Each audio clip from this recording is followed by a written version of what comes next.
all our needs.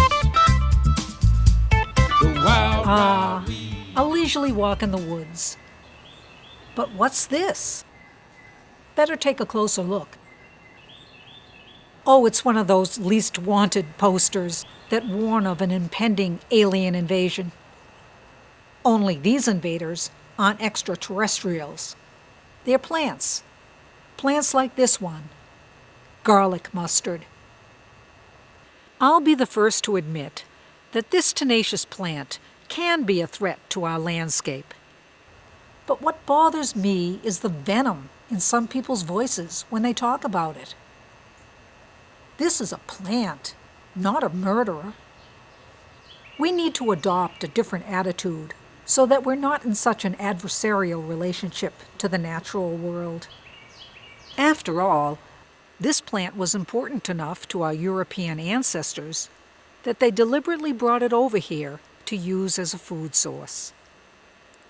Plus, it's a nutritional powerhouse, high in fiber, vitamins C and E, calcium, and omega-3 fatty acids. Yes, garlic mustard is a nuisance in gardens, fields, and woods. So what can we do to control it? My solution: grab a bunch for your lunch. I'm not the only one who's thought of this.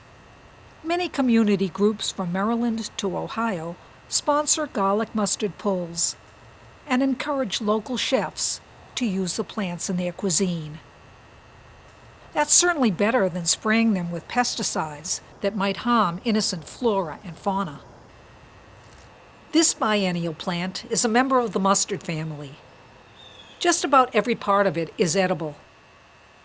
For a foolproof method of identification, rub a leaf between your fingers. It has an odor similar to garlic. Or pull up the plant and scratch the root. It smells like horseradish. You don't need to worry about making a fatal mistake with this plant, because there aren't any poisonous ones that smell or taste like garlic. First-year seedlings carpet the ground in early April. I use these sprouts in salads and sandwiches. Later, these develop into inconspicuous rosettes of heart-shaped leaves that grow close to the ground. They have scalloped edges with many deep veins and bear a slight resemblance to violet leaves. These can be quite bitter, so combine them with milder greens. They overwinter and thus get a head start over other vegetation in the spring. Several sources claim that their roots exude a type of natural antifreeze, which could also help them survive freezing temperatures. Second-year plants send up a flower stalk that produces many seeds. Leaves from these plants look quite different from first-year ones. They go from being rounded at the bottom to triangular-shaped at the top. These leaves, as well as the buds and white flowers, have a pungent flavor, so I often mix them with other ingredients. The stems of garlic mustard are its mildest and best-tasting part. Pick them before the flowers open. Bend and break them so that only the tender portion remains.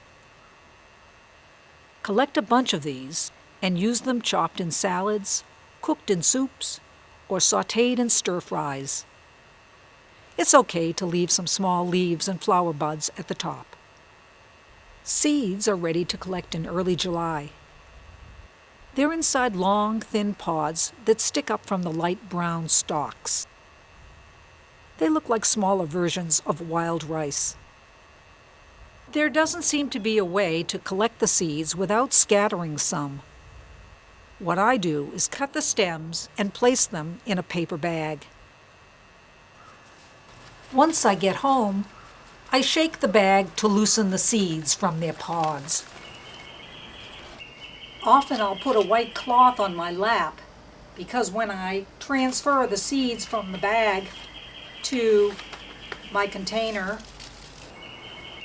I want to make sure they'll drop on the cloth and I can retrieve them. And when I take out the seed pods, I want to check them because I don't want any of these renegade seeds in my soil.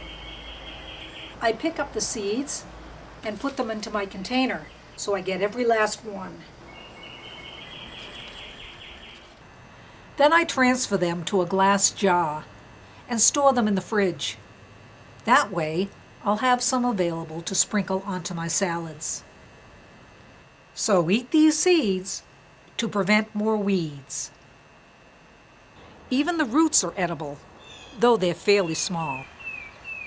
Collect them in early spring or fall. Those from first-year plants are probably more tender, but I've also used ones from second-year plants, as I'm doing here. Chop them up to use in stir-fries. They taste like horseradish. I make a pesto from the leaves. There's no need to use garlic. Mix 1/2 cup olive oil with 1/3 cup roasted walnuts and/or pine nuts, 1 cup shredded Parmesan cheese, and 2 cups garlic mustard leaves. Put in a processor and blend to make a smooth paste. Add a little water if the paste is too thick. Serve over pasta or use as a condiment. Store the remainder in the fridge. The taste mellows after a few days. Feel free to tinker with this basic recipe by mixing the leaves with milder ones. One of my favorite ways to use this pesto is to make a homemade pizza with 3 additional ingredients that are available only for a limited time in the spring: asparagus, ramps, and morel mushrooms. Allow me to digress while I describe the virtues of morels. These are one of the few mushrooms available here in Massachusetts during early May. They're quite distinctive and delectable. They look like a sponge on a stalk and come in several sizes and colors. One way to distinguish them from any inedible lookalikes is to cut the mushroom in half. It's hollow inside. If in doubt as to the identity of a mushroom that you believe to be a morel, consult a mushroom field guide or mycologist. Do not eat any mushroom unless you do this.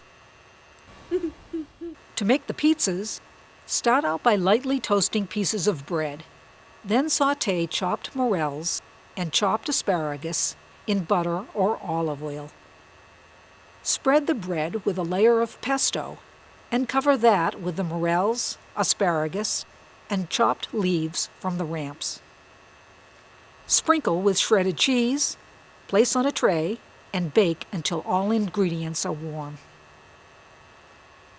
Although I've been praising the virtues of garlic mustard, I'm well aware of its vices.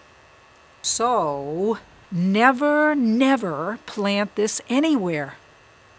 Dispose of the seeds carefully and throw away any unused roots in the garbage. Make no mistake about it, this is an aggressive plant that needs to be tamed. Wild, wild weeds. See you around, man. Weeds rule, man. Yeah. Hey, look there. You got some growing pains out there, man. You think we're gone? We're doing on tour. Weed wave. Yeah. We'll be back. Goodbye.